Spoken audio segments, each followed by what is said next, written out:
여러분 만약에 아래 구인 광고를 보시면 둘 중에 어떤 일을 하실 것 같아요? 시급 10,000원, 하루 7시간, 그래서 당일 70,000원 지급, 아니면 3일 일하고 10억, 단 독성 물질 노출로 인해서 5일 후에 죽게 됨. 그러니까 이제 2번을 고르면 3일 일하고 10억 받고 이틀 쓰고 죽는 거예요. 네, 그거를 선택하지는 않으실 겁니다. 왜냐하면 돈은 중요하지만 목숨은 돈과 비교할 수 없이 중요하기 때문입니다. 자, 예수님도 이런 말씀을 하셨어요. 마태복음 16장 26절이 있습니다. 사람이 만일 온 천하를 얻고도 제 목숨을 잃으면 무엇이 유익하리요? 사람이 무엇을 주고 제 목숨과 바꾸겠느냐? 맛있는 음식이 있어도 살아있어야 맛을 느끼고 온 세상을 살 돈이 있어도 살아있어야 돈을 쓰죠. 즉 생명체에게 가장 중요한 것은 생명입니다. 반대로 생명체에게 가장 두려운 것은 죽음입니다. 늙지 않고 여기저기 망가지지 않고 건강하게 오래오래 살 수 있는 약물이 있다라면 그 약물이 아무리 비싸도 사람들은 그 약물을 사려고 할 겁니다. 그러니까 사람에게 그게 제일 좋다는 걸 아는 거죠. 진시황은 어린 나이에 중국을 통일했습니다. 그래서 그에게 부족한 게 뭐가 있었겠어요? 엄청난 부와 권력을 가진 진시황, 그에게도 부족한 게 있었습니다. 그건 뭐냐면 죽음이 다가오고 있다는 것이었습니다. 그래서 진시황은 불로초를 얻기 위해서 많은 노력을 기울입니다. 그런데 그런 게 있을 리가 없잖아요. 진시황의 불로장생의 꿈은 헛된 꿈이었습니다. 자, 불로장생을 쫓아서 살던 그 진시황이 몇 살에 죽었는지 아세요? 50세에 죽었습니다. 여기 50살 넘으신 분들은 대륙을 호령하던 진시황보다 오래 사셨습니다. 불로초 찾던 그 사람이 얼마나 온갖 몸에 좋은 거 다 먹었겠어요? 그래봤자 인간은 죽습니다. 자, 내가 왜 태어났을까? 이거 고민해 보신 분이 계실 겁니다. 그리고 내가 지금 나는 왜 살아있지? 이거를 고민해 보신 분도 있을 겁니다. 저는 사람은 왜 죽을까를 고민해 본 적이 있습니다. 어떤 사람은 웃을 거예요. 아니, 사람이 죽는 게 당연한 거지 뭘 그런 걸 갖고 생각을 하고 고민을 하고 그래. 예, 맞아요. 너무 당연한 게 맞아요. 사람은 다 죽습니다. 그게 당연합니다. 진시황이 아무리 불로장생을 원했어도 그도 당연히 죽습니다. 자, 우리는 어디에서 왔고 왜 태어나가지고 왜 여기에 있으며 우리는 어디로 가는가에 대해서 진지하게 고민해 볼 필요가 있습니다. 자, 이게 철학적이잖아요. 어디서 왔고 왜 우리 여기에 있고 우리가 어디로 갈까? 이런 거에 대한 질문에 답을 찾으려고 생각도 많이 하고 고민도 많이 하다가 그러다가 어느 순간 그 고민을 멈춥니다. 왜냐? 고민할 시간이 어디 있어요? 하루하루 먹고 살기도 힘들어 죽겠는데 그런 사색에 빠져 있으면 나는 이게 답을 찾으려고 막 생각하고 있으면 옆 사람이 욕하면서 야 이거나 빨리 날라 막 이러거든요. 우리는 고민하다가 어느 날 그 고민을 멈췄어요. 답을 제대로 얻지도 못한 채로 멈췄습니다. 왜냐하면 내가 고민을 해봤자 답이 안 나와요. 왜냐하면 이런 문제는 내 수준을 넘어 있기 때문에 그렇습니다. 김치 좋아하시는 분 계십니까? 여기 계신 분들에게는 김치가 너무나 친숙한 음식이죠. 그런데 태어나서 김치를 한 번도 못 본 사람도 있습니다. 저쪽 먼 나라 외국인 중에는 김치에 대해서 들어본 적도 없고 먹어본 적도 없는 사람도 있습니다. 그 사람이 이 사진을 태어나서 처음 봤다면 우리가 알고 있는 그 김치의 다양한 맛을 상상이나 할 수 있을까요? 자, 김치는 발효에 따라서 맛이 많이 달라집니다. 저와 여러분은 겉절이의 맛도 알고 어느 정도 익은 김치, 신김치, 막 쉬어 꼬부라진 김치의 맛도 다 압니다. 다양한 김치 중에서 배추김치로 이런 범위를 축소시켜도 그래도 그 김치의 세계는 무궁무진합니다. 전라도, 경상도 각 지역마다 맛이 다르고요. 이걸 또 전라도로 축소시켜도 각 가정마다 심지어 그 집 냉장고 성능에 따라 맛이 다 다릅니다. 자, 김치를 수십 년 먹은 저도 김치에 대해서 잘 모릅니다. 그냥 제 입맛에 맛있다 맛없다 정도 그냥 알거든요. 근데 황정순 권사님은 오랜 시간 김치를 만드셨어요. 5일장에 오는 많은 사람들이 그 김치를 사갑니다. 육지에서 배달시켜 먹는 사람도 있어요. 권사님이 직접 김치를 담그십니다. 그래서 배추가 어떤지, 소금이 어떤지, 고춧가루 양념이 어떤지 뭐 이런 걸 잘 아시죠. 자, 아는 만큼 보인다는 말이 있습니다. 똑같은 김치를 봐도 황 권사님이 보는 것과 제가 보는 것과 김치 처음 보는 외국인이 보는 거는 다릅니다. 똑같은 김치를 봐도 황 권사님에게는 수많은 것이 보이고 외국인에게는 그냥 빨간색 배추 정도 보이는 거죠. 제가 우리 교회에서 좀 불만을 가져도 될까요? 자, 여기 여러 명이 앉아 있잖아요. 주일마다 우리가 여기 모이잖아요. 근데 왜 매주 저만 설교하죠?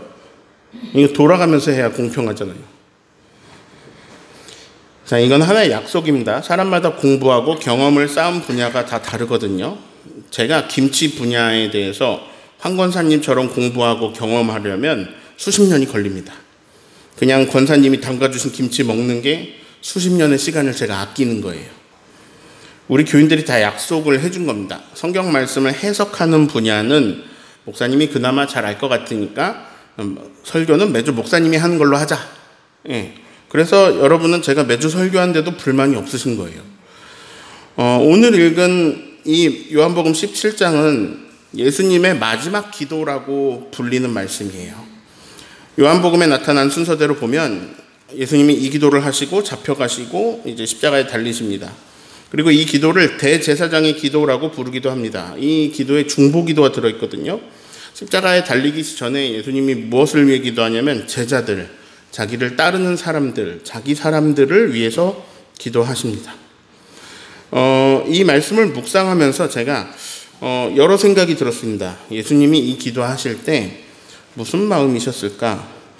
이 기도의 뜻은 뭘까? 좀 어렵거든요.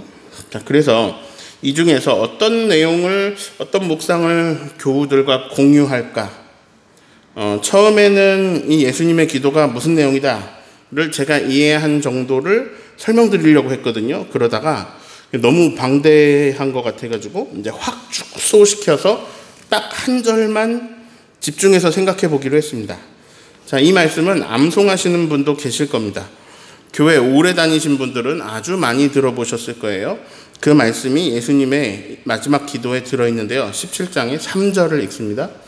영생은 곧 유일하신 참 하나님과 그가 보낸 자 예수 그리스도를 아는 것이니이다. 자, 우리의 관심사는 우리 다 생명체니까 진시황처럼 영원한 생명이거든요. 영원한 생명은 이렇게 얻을 수 있다. 예를 들어서 목욕하고 새벽 2시에 달 쪽을 향해서 절을 1000번 코끼리 코 30바퀴를 돌면 영생을 얻을 수 있다.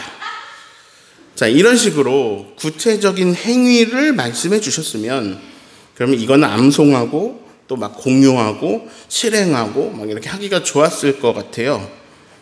근데 너무나 애매합니다. 영생은 참 하나님을 아는 것이다. 하나님 보내신 예수님을 아는 것이다. 전 이렇게 적혀 있으면 좋을 것 같아요. 영생은 영원한 생명을 말한다. 그 영원한 생명을 얻기 위해서는 20일 금식하고 노인 요양병원에서 사회봉사 50시간을 갖고 100만 원씩 3번 어느 고아원에 헌금해라. 그걸 해낸 사람은 영원한 생명을 얻을 것이다. 이런 식으로 적혀 있으면 얼마나 명료하고 좋습니까? 아니면 그냥 속편하게 영생 같은 건 없어. 그냥 너희의 바램일 뿐이야. 그런 건 없어. 누구에게나 죽음이 다가오고 있으니까 죽는 날까지 주어진 그 귀한 시간을 너희가 어떻게 사용할지 잘 결정하면서 살아. 이런 식으로 써 있으면 헷갈리지 않죠. 근데 너무 뜬구름 잡는 얘기예요. 이게 무슨 말이에요? 영생은 하나님을 아는 것이다. 예수님을 아는 것이다. 그래서 이 말씀을 읽고 이런 해석하는 분들 많이 있습니다. 영생이라는 것은 우리가 영원히 산다는 게 아니라 하나님을 알고 사는 게 영생이다.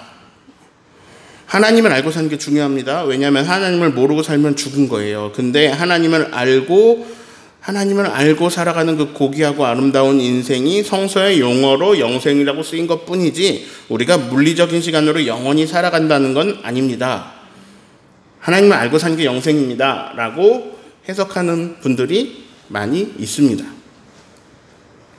자, 여러분에게 물어봅니다. 여러분이 보시기에는 이 말씀이 무슨 뜻인 것 같아요?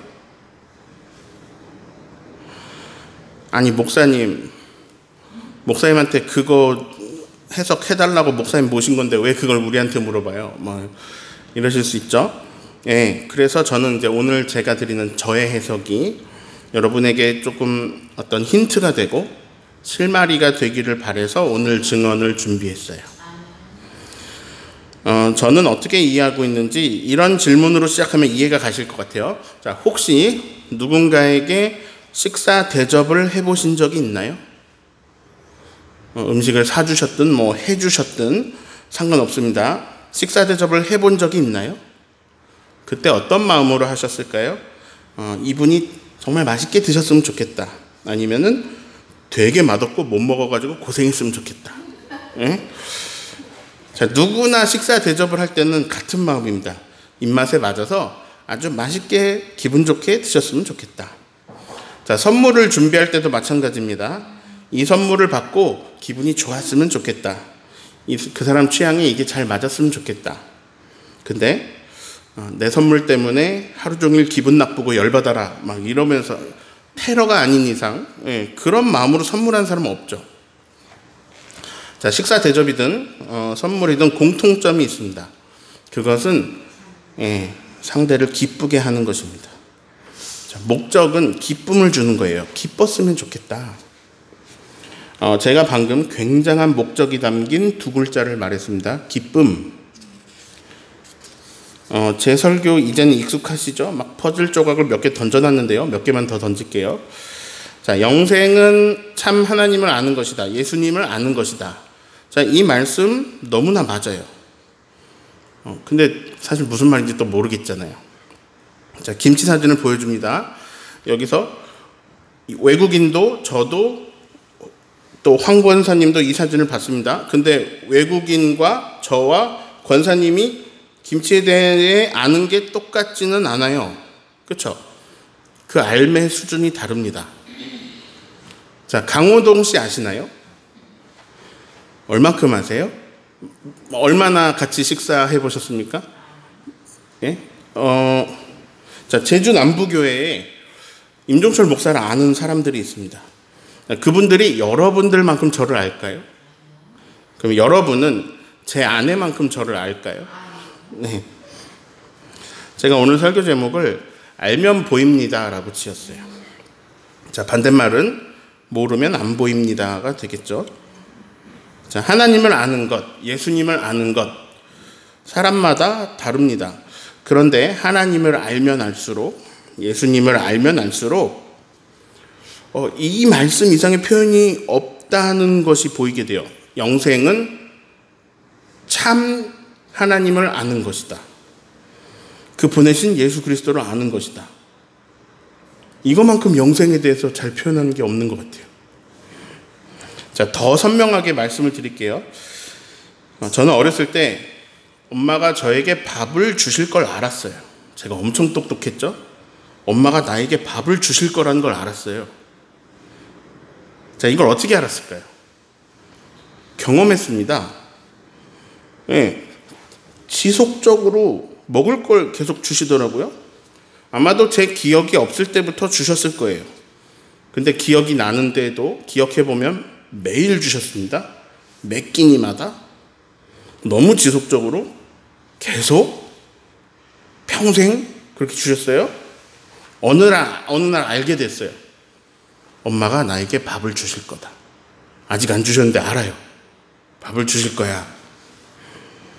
자, 엄마는 신이 아니셔서 저에게 생명을 주시지는 못했습니다. 그러나 생명 연장에 필요한 에너지를 음식으로 주시는 일은 엄마가 할 수 있는 일이었습니다. 밥 주기 귀찮은 날 있으셨을 건데 그날도 계속 받았습니다. 어느 날 조금의 의심도 없이 알게 되었습니다. 엄마가 날 사랑하는구나. 아빠는 저를 많이 안아주셨습니다. 어려서는 뭐 셀 수 없이 안아주셨고요. 성인이 되어서도 아버지는 저를 볼 때마다 안아주십니다. 그래서 제가 알고 있는 게 있습니다. 오늘 아버지를 만난다면 또 안아주시겠구나. 그리고 또 알고 있는 게 있습니다. 어느 날 알게 됐죠. 아버지가 나를 사랑하시는구나. 이번 어버이날에 아버지에게 전화가 왔습니다. 제가 하려고 했는데 먼저 왔어요. 제가 여기서 들려드린 적 있죠. 아버지는 저하고 통화하실 때 굉장히 높은 톤으로 아들 이렇게 부르십니다. 네, 저는 그 두 글자만으로도 알게 되었습니다. 아빠가 나를 기뻐하시는구나. 자, 이제 퍼즐 조각은 그만 말하고 이 조각들을 좀 합쳐봐야 될 것 같아요. 사랑하는 사람의 특징이 있습니다. 상대방을 기쁘게 해주려고 한다는 거예요. 굉장한 목적이 담긴 두 글자, 기쁨. 굉장한 목적. 예수님이 마지막 기도를 하시는데 하나님께 기도하시는 중에 이런 말씀을 하십니다. 13절 같이 읽어볼까요?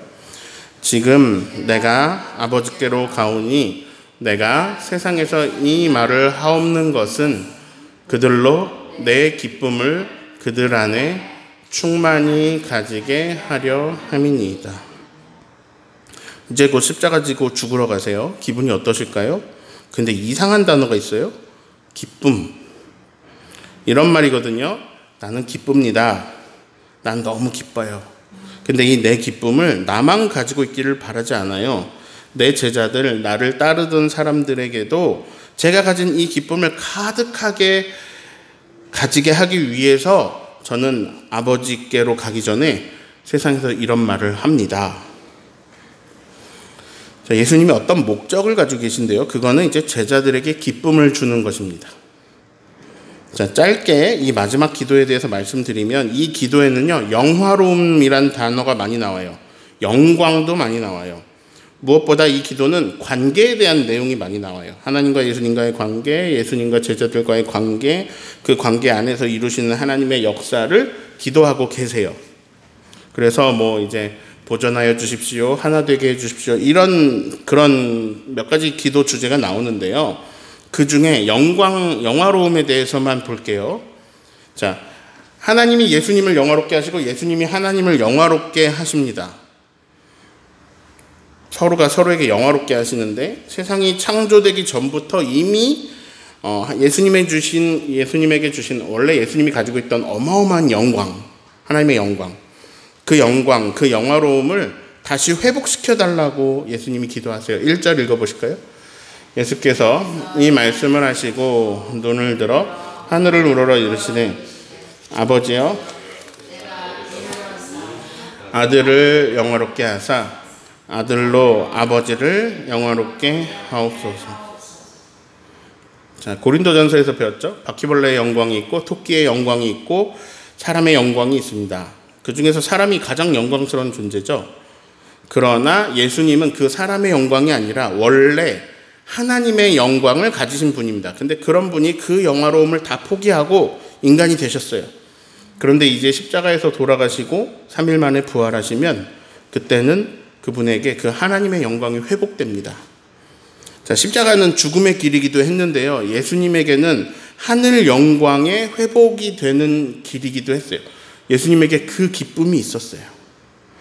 근데 예수님이 바라시는 게 있는데 예수님에게 영화로움이 다시 주어지는 그 큰 기쁨, 예수님의 영광을 다시 회복하는 그 큰 기쁨을 예수님은 제자들도 충만하게 느끼기를 바랬어요. 자, 예수님이 이 기도를 시작할 때 1절부터 때가 찼다라고 하는데 그 때가 언제인지 바로 앞장 16장 32절 빨간 부분 읽어볼까요? 보라, 너희가 다 각각 제 곳으로 흩어지고 나를 혼자 둘 때가 오나니 벌써 왔도다. 그때는 언제냐면요, 너희가 다 도망가고 나를 혼자 둘 때라는 거예요. 그게 왔다는 거예요. 근데 예수님이 도망가는 제자들에게 주고 싶은 게 두 가지가 있어요. 하나는 아까 봤죠, 기쁨이고요. 또 하나, 다른 하나는 33절에 있습니다. 16장 33절 빨간 부분 읽어볼까요?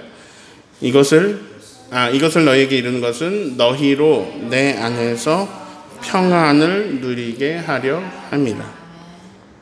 자, 종합해 볼게요. 때가 찼어요.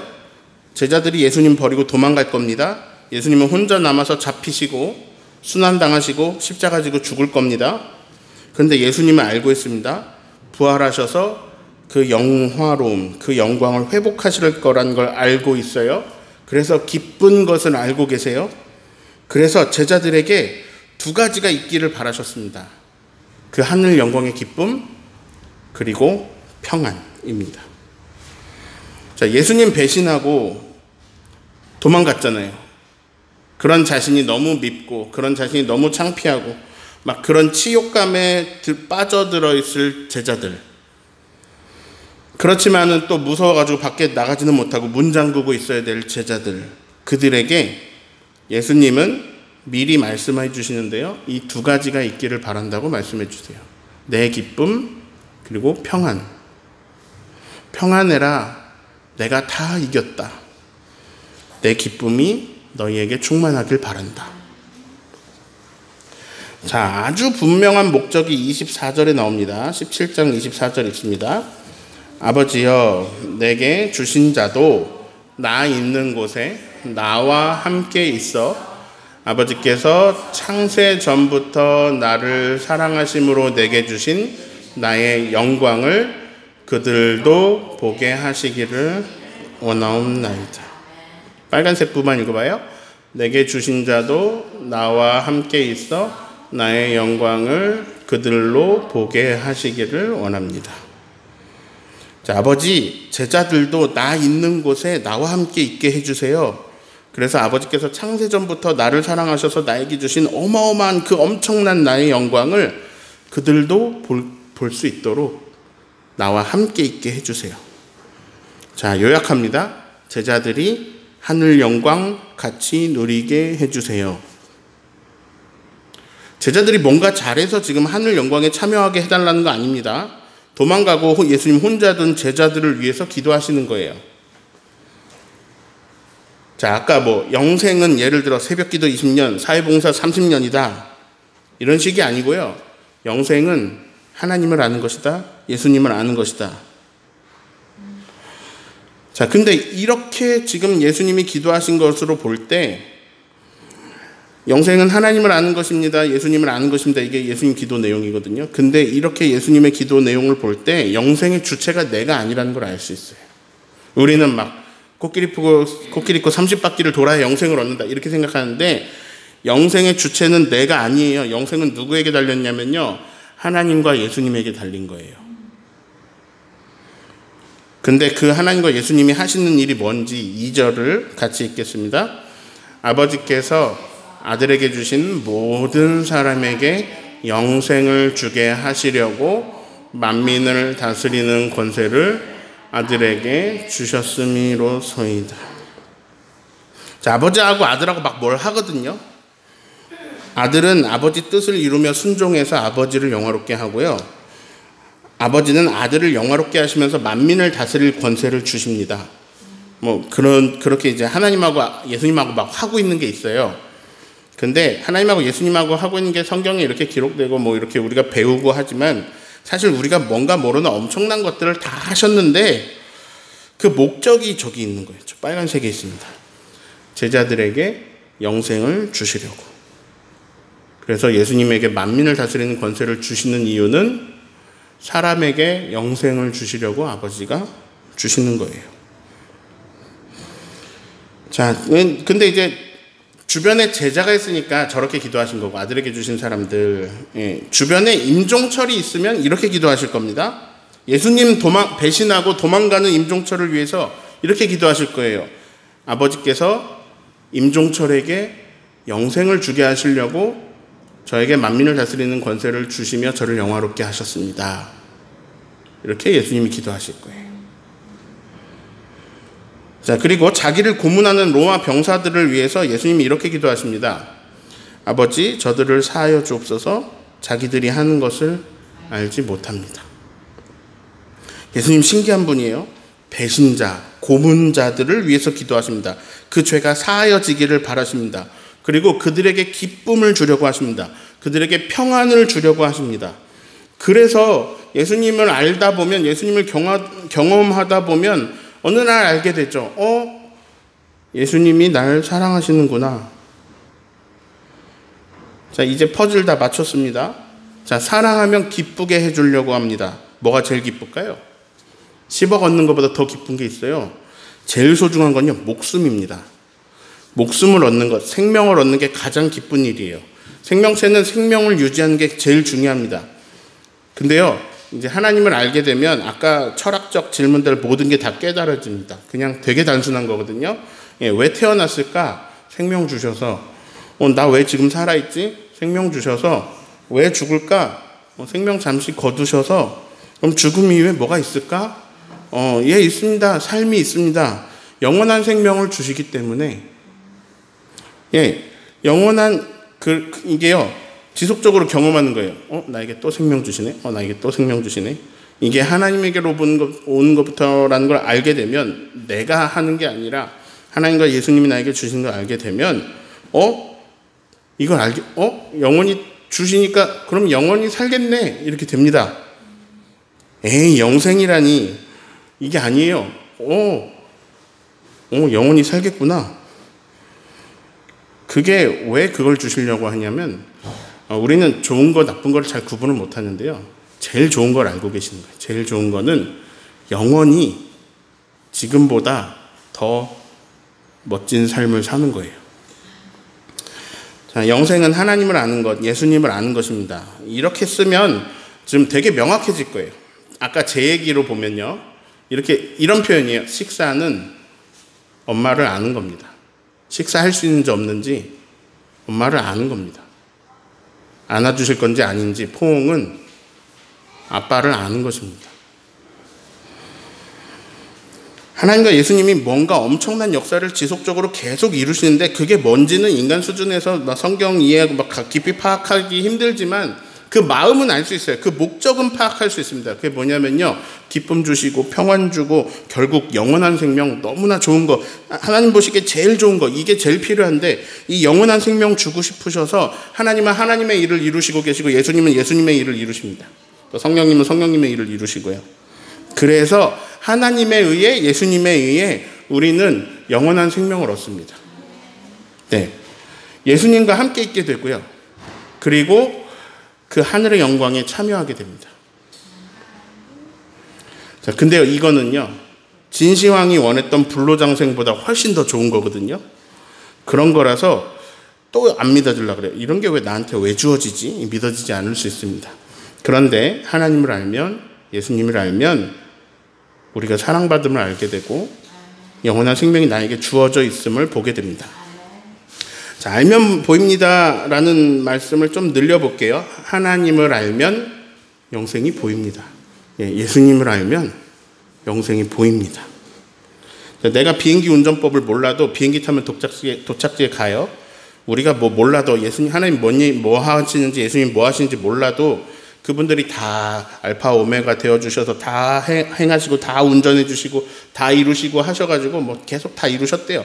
다 하셔가지고, 그래서 결국에 우리가 어떻게 되냐, 부활하고 영원한 생명을 얻습니다. 이유는 무척이나 간단합니다. 하나님은 사랑이십니다. 자, 그래서 예수님의 이 기도를, 오늘의 기도를 임종철식으로 표현해 보고 싶었어요. 그 뭐냐면, 영생은 사랑 속에 있는 것을, 영생은 사랑받고 있음을 아는 것입니다. 온전한 사랑, 완전한 사랑, 완벽한 사람, 배신자도 고문하는 사람도 아끼시고 사랑하시는 온전한 사랑 속에 있는 것을 우리가 아는 것입니다. 이미 우리는 온전한 사랑을 받고 있습니다. 이걸 알면 영원한 생명이 보입니다. 기쁨과 평안으로 살아가는 저 여러분 되시기를 예수님의 이름으로 축원합니다.